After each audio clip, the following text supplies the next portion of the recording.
Assalamualaikum warahmatullahi wabarakatuh.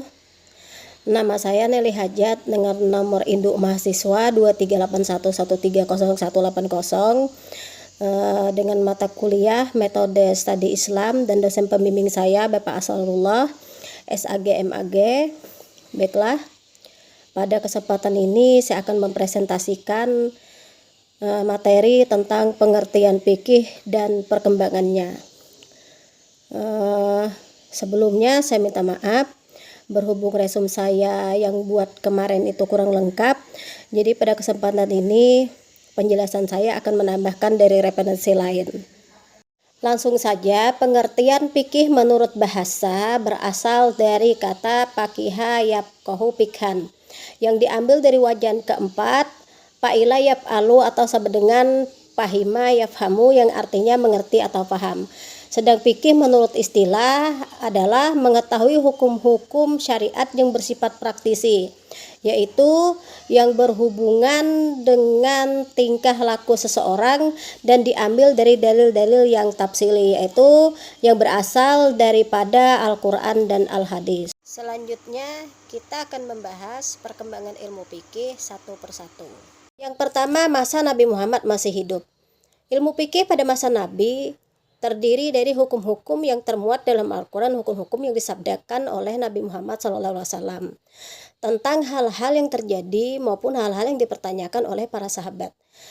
Jadi pada masa ini ketika para sahabat menemui satu permasalahan, para sahabat tinggal langsung bertanya kepada Nabi, atau ketika mendapati suatu persoalan, ayat Al-Quran langsung turun atau dijawab oleh Nabi Muhammad SAW.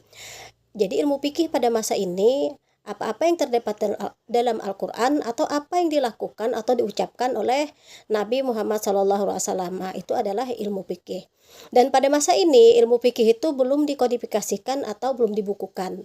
Jadi pada masa ini sumber ilmu fikih itu terdiri dari dua, yaitu Al-Quran dan As-Sunnah.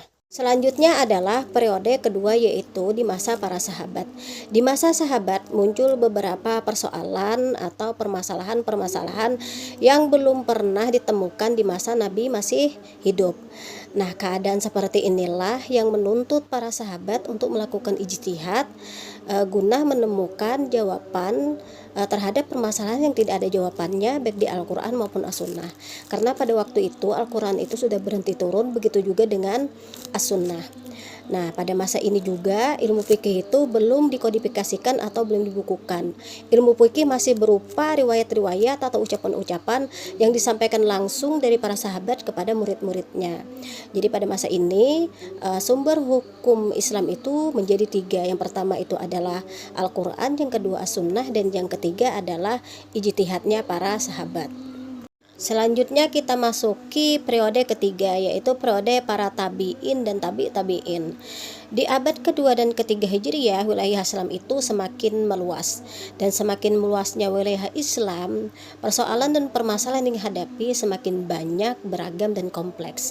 Nah, di masa ini para ulama semakin dituntut melakukan ijtihad untuk menjawab terhadap permasalahan atau persoalan yang banyak, beragam, dan kompleks tadi.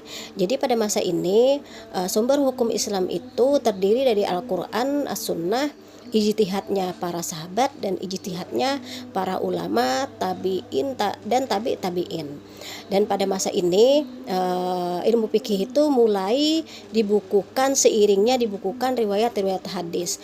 Contohnya adalah kitab Al-Muwatta Imam Malik yang berisi hadis-hadis tetapi menjelaskan tentang ilmu fikih. Selanjutnya periode keempat, yaitu periode masa kodifikasi ilmu fikih. Pada masa ini ilmu fikih sudah mulai berkembang, yang ditandai dengan pertama bermunculannya mazhab-mazhab di bidang ilmu fikih, terutama mazhab yang empat, yaitu mazhab Hanafiyah, mazhab Malikiyah, Syafi'iyah, dan Hanabilah. Yang kedua, banyaknya muncul karya-karya besar di bidang ilmu fikih. Dan yang ketiga adalah pada masa ini ilmu fikih itu sudah mulai tersusun secara sistematis. Selanjutnya adalah periode kelima, yaitu masa taklid.